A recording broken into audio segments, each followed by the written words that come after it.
My 15-year-old daughter called me homophobic 57 times while letting internet strangers plan her extraction from our home as we secretly read LGBTQ+ parenting books every night, so I went no contact. That was 6 months ago. She still camps outside our old house, with rainbow hair grown out, leaving apology letters under the pride flag we bought her. She's just turned 15 and told us she's gay. She's our only kid, and me and my husband have been super accepting about it. We've been staying up late reading articles about how to be good parents to a kid who just came out, but our daughter almost seems to have gotten a whole lot worse attitude-wise. Since coming out, she has made every single conversation she has about gay people, about the discrimination they face, which are real issues, and I can't deny that. My main problem is when she tells us to try harder to be allies to her. At first, my husband and I tolerated this kind of things from her, but as time went on, it has become harder and harder to keep her mouth shut. It doesn't help that if anyone doesn't agree with her on a topic, even if it's anything not at all related to her sexuality, she is quick to call homophobia. My husband and I have become victims of these things a lot, and it hurts a lot when the daughter that you love dearly and truly support claims that you are homophobic and don't love her. It all boiled over yesterday night during dinner. It is Pride Month, and my daughter has dyed her hair in order to support it. Cool. I have nothing against it. I think Pride is a good cause to support, and my husband and I support it myself. We promised my daughter we would attend the parade with her a few weeks ago. Well, last night my daughter started talking about Pride and how important it was for everyone to do as much as they can in order to show support. She then went on to say that she thinks it's disgusting how a straight person will not openly show support during Pride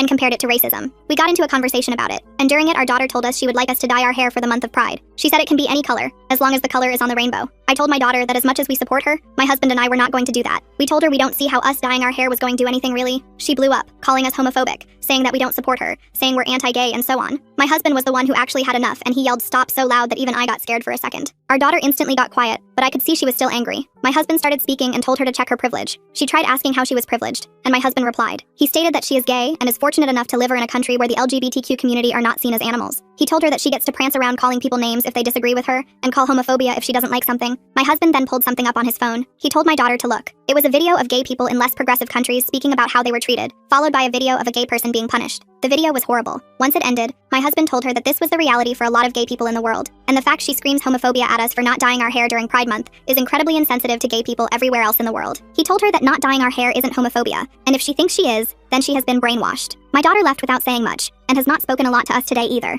I know we need to talk to her, but we don't know how. The next morning, I woke up early and made breakfast like nothing had happened. I set 3 plates on the table, poured orange juice into glasses, and waited. My husband came down first, rubbing his eyes and giving me a tired smile. We didn't speak about last night, but I could see the weight of it in his shoulders as he sat down. Emma's door stayed closed. I knocked twice, telling her breakfast was ready. No response. I left a plate outside her door and watched through the kitchen window as she eventually grabbed it and retreated back inside. The eggs went cold on the counter where I'd left them. My sister Linda called around noon. She must have sensed something in my voice when I answered because she immediately asked what was wrong. I found myself spilling everything while standing in the laundry room, folding the same towel over and over. Linda listened without interrupting until I finished. Sarah, you need to give her space, Linda said, but not too much space. She's 15 and hurting. I hung up and stared at Emma's closed door. The rainbow flag sticker she'd put up last week seemed to mock me. I remembered how proud she'd looked when she'd shown it to us, how we'd hugged her and told her we loved her. Now that same door felt like a wall between us. Drake came home from work early. He loosened his tie as he walked through the door, and I could see he'd been thinking about last night all day. He went straight to Emma's door and knocked. Emma, we need to talk, he said. His voice was gentle but firm. Go away, came the muffled response. I'm not going anywhere, Drake said. He sat down on the floor outside her door, his back against the wall. I'll wait. I brought him a cup of coffee and sat down beside him. We waited there for almost an hour,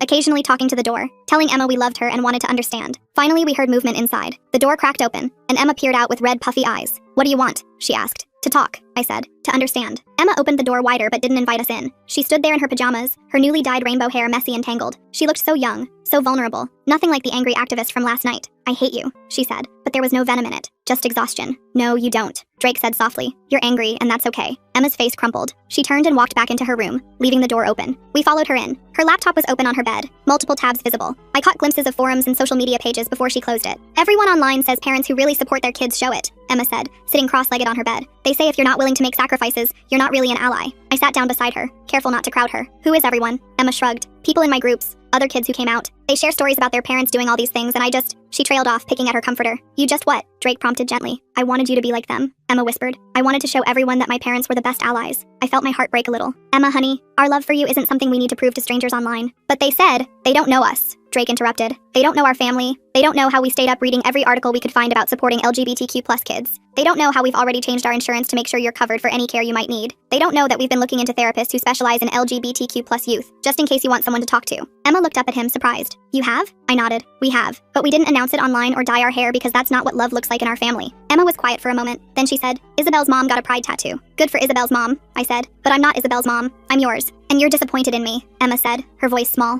No, Drake said firmly. We're not disappointed in you. We're concerned. There's a difference. I reached out and gently touched Emma's rainbow hair. This is beautiful, by the way. The colors really suit you. Emma gave me a watery smile. You're just saying that. I'm not, I said. But Emma, we need to talk about what's really going on. This isn't just about hair dye, is it? Emma shook her head. She pulled her knees up to her chest and wrapped her arms around them. Kids at school have been weird since I came out. Some are mean, but others are just different. Like they don't know how to act around me anymore. That must be really hard, I said. And then online, everyone's talking about Pride Month and how important it is to be visible and proud, and I just felt like I wasn't doing enough. Like I wasn't gay enough. Drake moved to sit on Emma's other side. There's no such thing as not being gay enough. You are who you are. But what if I'm doing it wrong? Emma asked. What if I'm not the right kind of gay? I pulled her into a hug, and she didn't resist. There is no wrong way to be yourself, sweetheart. Emma started crying then. Really crying. Not the angry tears from last night, but deep, scared, confused tears. Drake and I held her while she sobbed, her rainbow hair bright against my shoulder. When she finally calmed down, I asked, what happened with your friends? Emma wiped her nose with her sleeve. I called Mia homophobic because she said she didn't want to go to Pride with me. She said she had family plans, but I thought she was just making excuses. Was she? Drake asked. Emma shrugged. I don't know. Maybe. But now she won't talk to me at all. Have you tried apologizing? I suggested. She won't answer my texts, Emma said miserably. We sat in silence for a moment. Then Emma asked, am I a bad person? No, Drake and I said in unison. You're a teenager figuring things out, I added. We all make mistakes when we're trying to find ourselves. Emma leaned against me. I'm sorry I called you homophobic. You're not. I know you're not. Thank you, Drake said. And I'm sorry I yelled. I shouldn't have lost my temper. The videos were really scary, Emma said quietly. I know, Drake said. Maybe I shouldn't have shown them to you. I just wanted you to understand that there are people facing real danger for being who they are. I get it, Emma said. I've been pretty privileged, haven't I? We all are in different ways, I said. The important thing is recognizing it and using it to help others, not to tear down the people who love you. Emma nodded. She seemed smaller somehow, deflated. The righteous anger that had been fueling her for weeks was gone, replaced by uncertainty. What do I do now? She asked. Well, I said, first you might want to take a shower. Then maybe we can talk about reaching out to Mia. A real apology, not a text. She hates me, Emma said. She's hurt, Drake corrected. There's a difference. Emma sighed. Everything was easier before I came out. Was it? I asked gently. Or were you just hiding who you really were? Emma thought about it. I guess I was hiding, but at least I knew how to act. You'll figure it out, Drake assured her. It takes time. The people online make it seem so easy, Emma said. Like you come out and suddenly you're this confident, proud person who knows exactly who they are. People online show their best moments, I reminded her, not the messy, complicated parts. Emma picked up her phone and scrolled through something. This girl has supportive parents who do everything with her. They have matching Pride outfits and go to every event together. I looked at the photos she was showing me. That's lovely for them. But Emma, every family shows love differently. I know, Emma said, but she didn't sound convinced. Drake took the phone from her gently. How about this? No social media for the rest of the day. Just us, as a family. Emma looked panicked. But what if what? Drake asked. The world won't end if you're offline for a few hours. Emma reluctantly agreed. We spent the afternoon together, not talking about pride or activism or anything heavy. We watched a movie, made dinner together, and slowly, I saw glimpses of our daughter again. Not the angry activist or the scared teenager, but Emma. Just Emma. That evening, Linda called again. I told her things were better, but I could hear the worry in her voice when she suggested coming over the next day. I think that might help, I admitted. Emma might open up to you in ways she won't with us. It's not about choosing sides, Linda assured me. It's about helping her navigate this. After we hung up, I found Drake standing in Emma's doorway, watching her sleep. Her rainbow hair was spread across her pillow, and she looked peaceful for the first time in weeks. We're going to be okay, right? He asked me. I slipped my hand into his. We're going to be okay. But even as I said it, I wondered what okay would look like for our family now. Emma was changing, and we were all struggling to keep up. The simple acceptance we'd offered when she first came out wasn't enough anymore. She needed more from us, but I wasn't sure what that more looked like. I thought about the Pride Parade coming up in a few weeks. We'd promised to go with her, but now I wondered if that was enough. Should we be doing more? Was our quiet support insufficient in a world that demanded visible allyship? These thoughts kept me awake that night, staring at the ceiling while Drake snored beside me. I loved my daughter fiercely, completely, but I was beginning to realize that love alone might not be enough to bridge the gap that was growing between us. The next morning would bring new challenges, I knew. Linda would come over, and we'd have to navigate another difficult conversation. Emma would have to face school again, face Mia, face the kids who were being weird around her, and Drake and I would have to figure out how to support her without losing ourselves in the process. But for now, in the quiet darkness, I held on to the memory of Emma crying in my arms, letting me comfort her like she used to when she was little. She was still my baby, even with her rainbow hair and her anger and her confusion, and somehow, we would find our way through this together. I finally drifted off to sleep, not knowing that the next few weeks would test our family in ways I never could have imagined. The Pride Parade was coming, and with it, decisions that would change everything. Linda arrived the next morning carrying her oversized therapy bag and wearing her World's Okayest Aunt t-shirt. Emma actually smiled when she saw it, the first genuine smile I'd seen in days. They disappeared into Emma's room while Drake and I pretended to be busy in the kitchen, straining to hear any raised voices. An hour later, they emerged. Emma's eyes were red-rimmed but clearer somehow. Linda pulled me aside while Emma went to shower. She's drowning in online echo chambers, Linda explained quietly. These groups she's in are telling her that any parent who doesn't perform allyship publicly is secretly homophobic. She's terrified of not being accepted by this community she's found. Drake joined us, coffee mug in hand. So what do? Linda sighed. Set boundaries. She needs to understand that love doesn't require performance. But Sarah, there's something else. She mentioned some older kids from these online groups are planning to meet up at Pride. I'm concerned about who she's talking to. My stomach dropped. Emma appeared in the doorway, hair still damp from her shower. I heard you talking about me. We're worried, I said simply. About what? That I have friends who actually understand me? Emma's defensive walls were going back up. About whether these friends have your best interests at heart, Drake said carefully. Emma rolled her eyes. You just don't want me to have a community. That's not true, Linda interjected. But Emma, some of what you've been telling me about these groups concerns me. Telling you to test your parents' love? Encouraging you to cut off friends who don't immediately understand? That's not healthy community. That's manipulation. Emma's face flushed. You don't understand. They're the only ones who get what I'm going through. The doorbell rang, interrupting our conversation. I opened it to find Mia standing there, looking uncomfortable but determined. Her mother's car idled in our driveway. Is Emma home? Mia asked quietly. I got her texts. All 57 of them. I called for Emma, who froze when she saw her former best friend. The two girls stared at each other across our entryway like it was a battlefield. You blocked me, Emma accused. You called me homophobic because I couldn't go to a movie, Mia shot back. My grandmother was in the hospital. Emma's face crumpled. I didn't know. Because you didn't ask. You just assumed I was abandoning you. Mia's voice cracked. I've been your best friend since 2nd grade, Em. How could you think I'd stop caring about you just because you're gay? The girls ended up in Emma's room, and we could hear muffled voices and occasional crying. Linda stayed for lunch, helping me make sandwiches while we processed the morning's revelations. She's isolating herself from real support while chasing validation from strangers, Linda observed. It's actually quite common in teens who come out. They're so desperate to belong somewhere that they don't always recognize toxic dynamics. Drake's phone buzzed. He frowned at the screen. Emma's school just sent an email. Apparently there was an incident yesterday.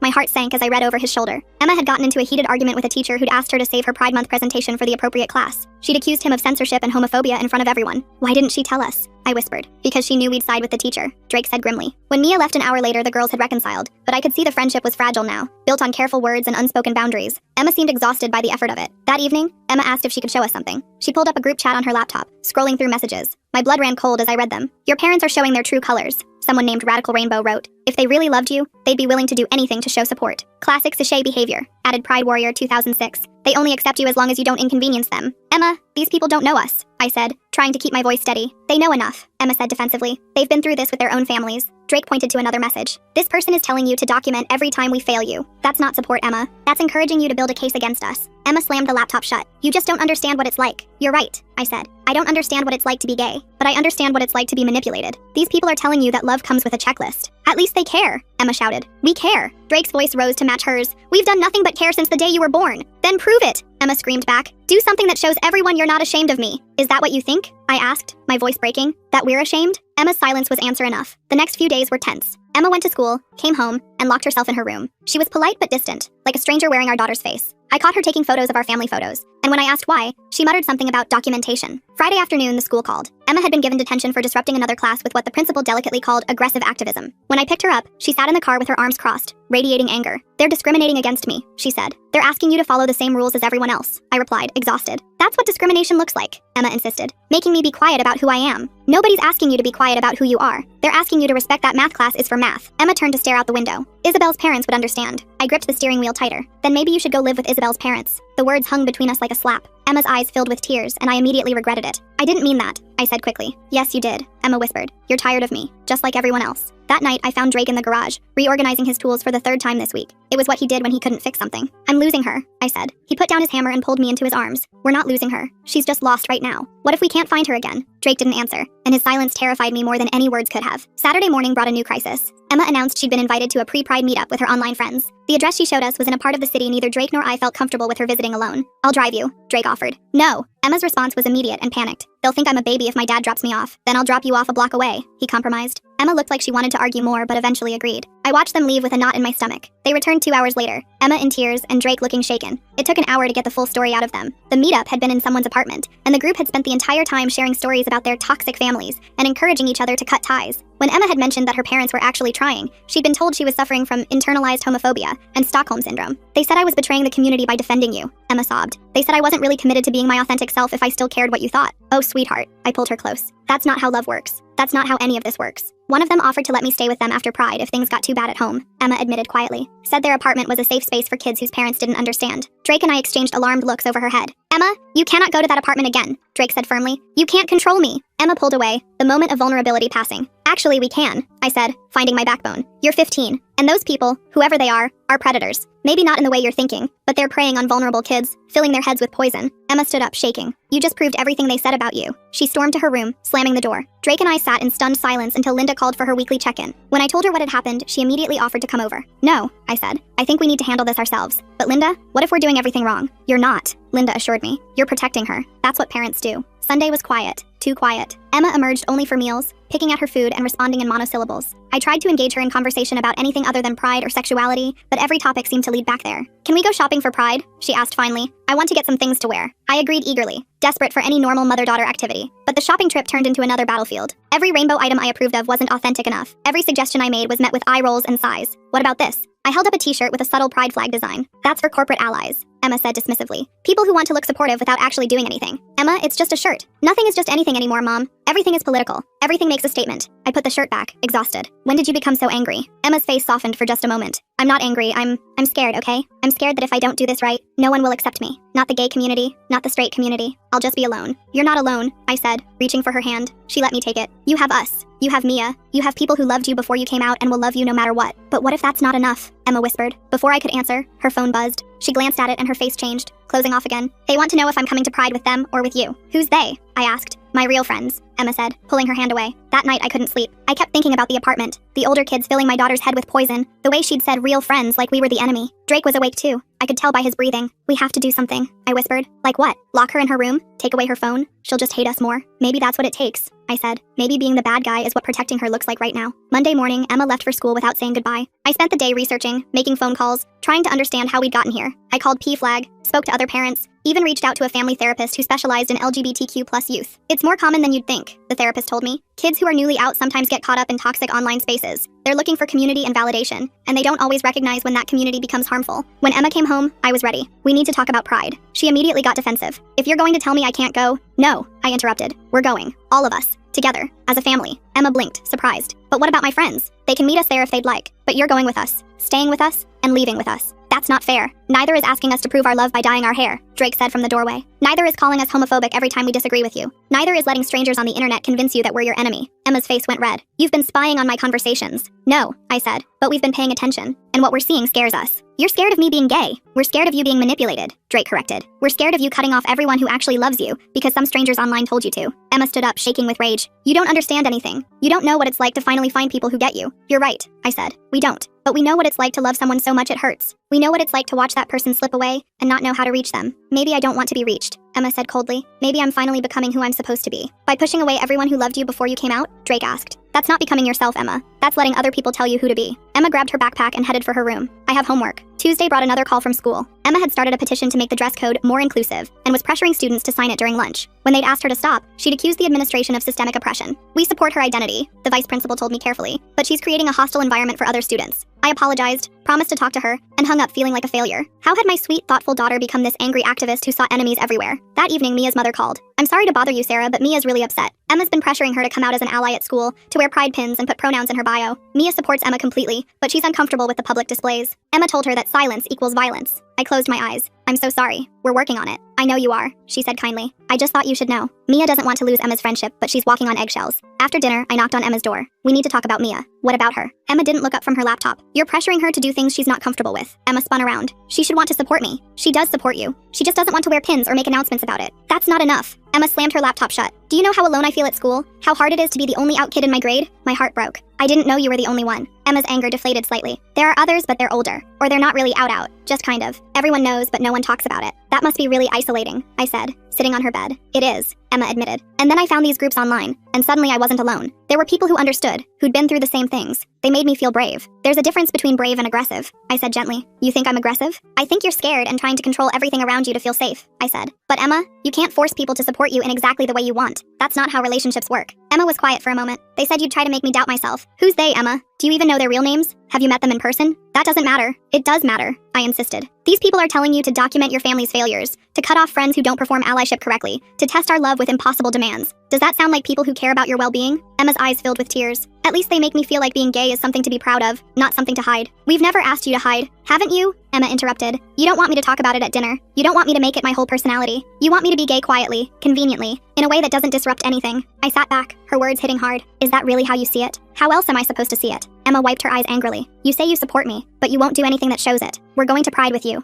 I reminded her. Because I begged. Because I made it a thing. Not because you wanted to. That's not, I started, then stopped. Was she right? Had we been supporting her only in ways that were comfortable for us? Drake appeared in the doorway.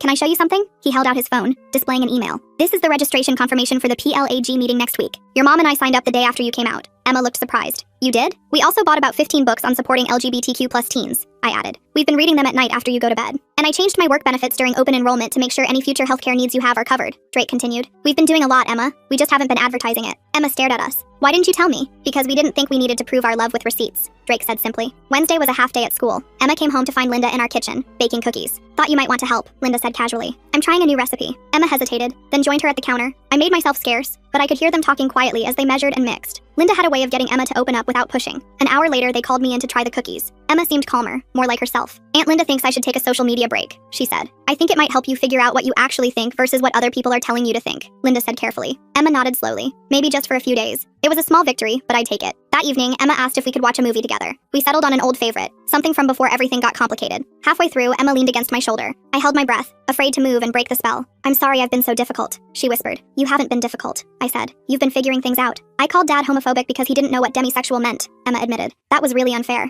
We're all learning, Drake said from her other side, including you. Thursday morning, Emma's phone was on the kitchen counter when it buzzed with notifications. I wasn't snooping, but I could see the preview of messages from her online group. They were asking why she'd been quiet, if her breeders had gotten to her, if she needed extraction. Extraction. The word chilled me. When Emma came down for breakfast, I pointed to the phone. They seemed concerned. Emma read the messages and frowned. They're being dramatic. Are they? I asked. Emma, what do they mean by extraction? She shifted uncomfortably. Some kids in the group have really bad situations at home. Real abuse. The older members sometimes help them leave. And they think you need that? Drake's voice was dangerously quiet. I might have exaggerated how bad things were here, Emma admitted in a small voice. You think? I couldn't keep the sarcasm out of my voice. Emma's defenses went back up. Well, you weren't exactly making me feel supported. So you told strangers on the internet that we were abusing you? Drake stood up, his face flushed. Do you have any idea how dangerous that is? How irresponsible? I didn't say abuse, Emma protested. I just said you weren't accepting. In these groups, that's the same thing, I said. Emma, these people are planning to extract you from a loving home because you told them we wouldn't dye our hair. The reality of it seemed to hit Emma all at once. Her face paled. I didn't mean for it to go that far, but it did, Drake said. And now we have to figure out how to undo this before someone shows up at our door. Emma picked up her phone with shaking hands and started typing. We watched as she told the group that she'd been overreacting,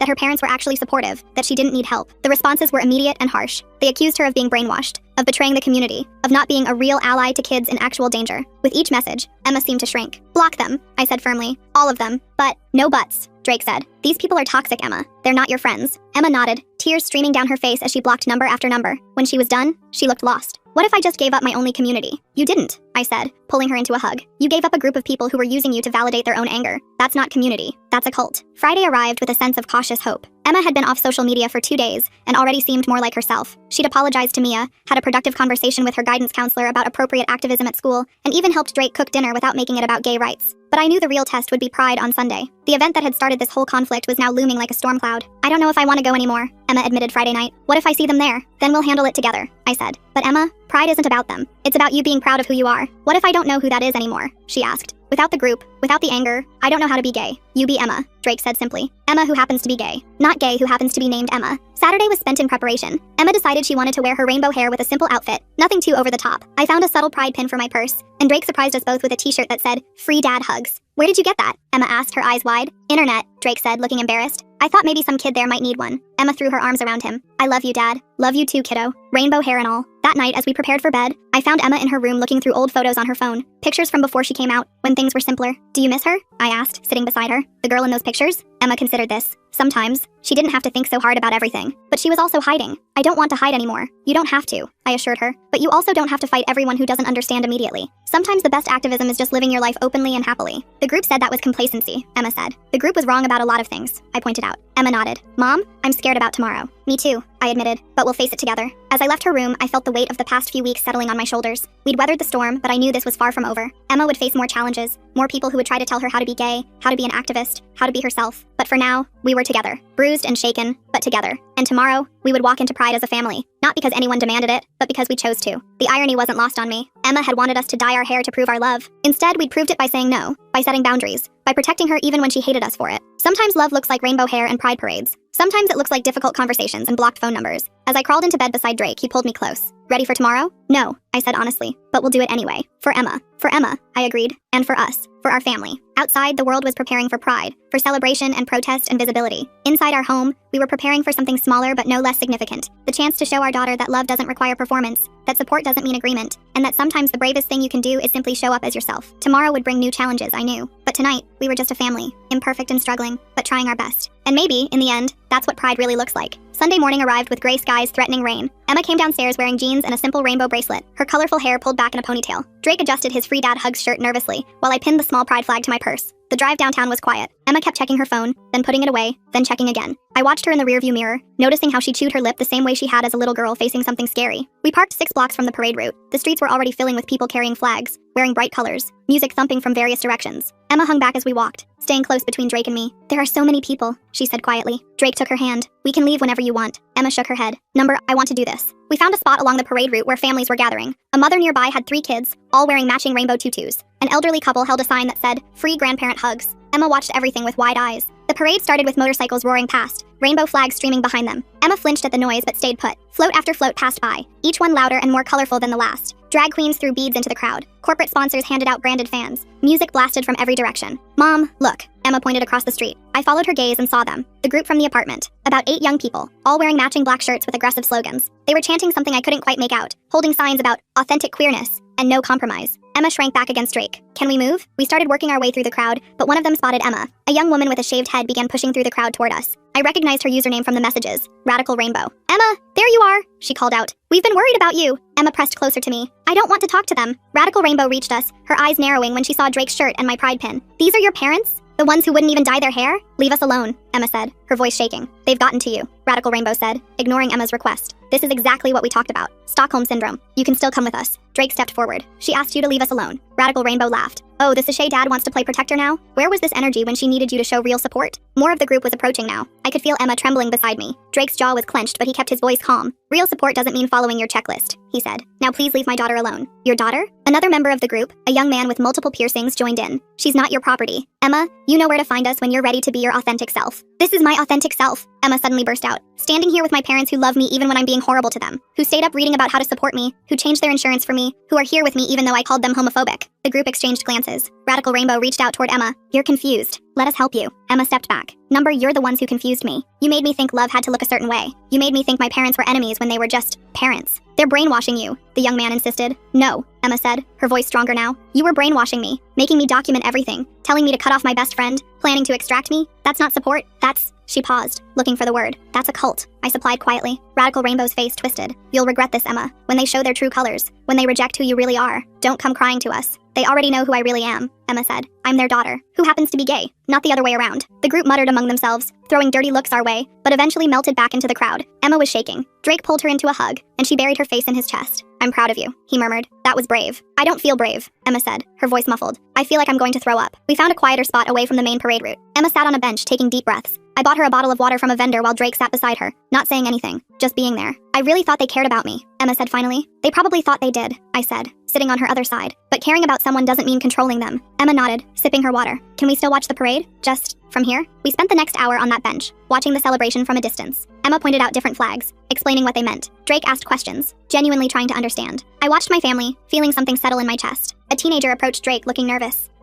Is that shirt for real? The free hugs?" Drake glanced at Emma, who nodded. He stood up and opened his arms. The kid hugged him quickly, mumbled thanks, and hurried back to their friends. Drake sat back down, looking slightly stunned. "That was nice, Dad," Emma said softly. 3 more kids approached over the next half hour. Each time, Drake gave them a brief, awkward but genuine hug. Emma watched with something like wonder on her face. "I didn't think about other kids needing that," she admitted. "Kids whose parents aren't here." Around 2 o'clock, Emma's phone buzzed. She looked at it and smiled. "Mia's here with her family. They're by the food trucks. Can we meet them?" We made our way through the thinning crowds. Mia's family had claimed a picnic table. Her parents waved us over, making room. Mia and Emma hugged carefully, like they were both made of glass. "I'm sorry," Emma said immediately. "For everything. For calling you names, for pressuring you, for being a terrible friend." Mia's eyes filled with tears. "I'm sorry too, for not understanding how alone you felt, for blocking you instead of talking to you." The girls sat together, not saying much but slowly relaxing into their old rhythm. Mia's mom caught my eye and smiled. We'd talk later, I knew. Figure out how to help the girls navigate their friendship going forward. Emma's phone kept buzzing with messages from the blocked numbers. She finally turned it off completely, shoving it deep in her pocket. "They're not going to stop, are they?" she asked. "Probably not for a while," I admitted. "But you don't have to respond. You don't owe them anything." As the afternoon wore on, the crowds began to disperse. Vendors started packing up. The music faded to a distant thump. Emma looked tired but somehow lighter. "I want to do one more thing," she said suddenly. There's a booth over there, the LQB plus Youth Center.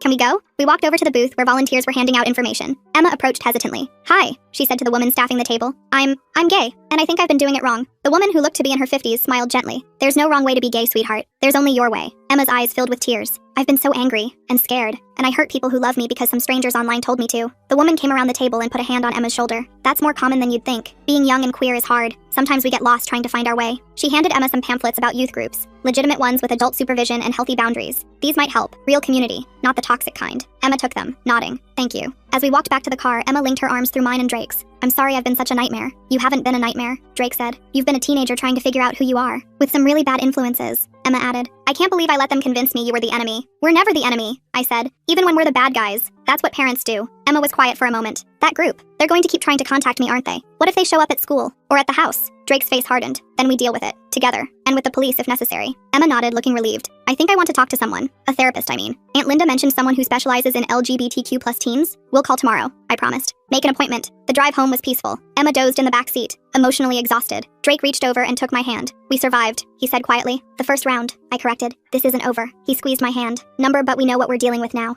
At home, Emma went straight to her room. I started to worry, but she came back down carrying her laptop. I want to delete everything, she said. All the groups, all the forums. Start fresh. We sat with her as she methodically removed herself from each toxic space. Some required explanation. She'd have to email administrators. Others she could leave silently. With each deletion, she seemed to breathe easier. There, she said finally. Gone. Drake kissed the top of her head. Proud of you, kiddo. Emma leaned into him. I'm proud of you too. The hugs thing. That was really cool. It felt good, Drake admitted. Helping those kids. Emma's phone rang. Linda's name appeared on the screen. Hey, Aunt Linda, Emma answered. Yeah, we're home. It was. A lot, but good. Can I tell you about it? She wandered into the living room, talking animatedly. I could hear her describing the confrontation with the group, the hugs Drake gave, the youth center volunteer. She's going to be okay, Drake said. Eventually, I agreed. It's going to take time. He nodded. Good thing we've got plenty of that. I started making dinner while Drake cleaned up the pride gear we'd accumulated. Emma's rainbow hair tie on the counter, the pamphlets from the youth center, Drake's shirt that would need washing. Evidence of a day that had gone nothing like we'd planned, but exactly how it needed to. Emma came back into the kitchen as I was chopping vegetables. Aunt Linda wants to know if she can come to my first therapy appointment for support. If you want her there, I said. Emma considered. Maybe. I'll think about it. She started setting the table without being asked. Simple actions, but they felt monumental after the past weeks of conflict. Mom, Emma said suddenly, I love you, and Dad, and I'm sorry I made you feel like that wasn't enough. I put down the knife and hugged her. Love is always enough. Everything else is just details. Drake joined us, wrapping his arms around both of us. We stood there in our kitchen, holding each other, while outside the world continued its noisy spin. Tomorrow would bring new challenges. The group might escalate. School would continue to be complicated. Emma would struggle with finding her place in a community that had both welcomed and wounded her. We'd have tough conversations with therapists, with school administrators, possibly with law enforcement if the group didn't back off. But tonight, we were together. Our daughter was home, safe, beginning to understand that love doesn't require performance and support doesn't mean surrender. She'd learned hard lessons about manipulation and toxic communities, about the difference between activism and aggression. The Pride Parade had ended hours ago, but in our kitchen, with Emma helping Drake make salad while I stirred pasta sauce, I felt the real pride. Not in flags or slogans or hair dye, but in the simple fact that we'd weathered this storm together. Emma would find her way. She'd build a healthy community, learn to be herself without apology or aggression. She'd make mistakes and have triumphs. She'd figure out what being gay meant for her, not what strangers online told her it should mean. And we'd be there. Not perfect allies, not performative parents, just mom and dad, loving her through it all. That was enough. It had always been enough.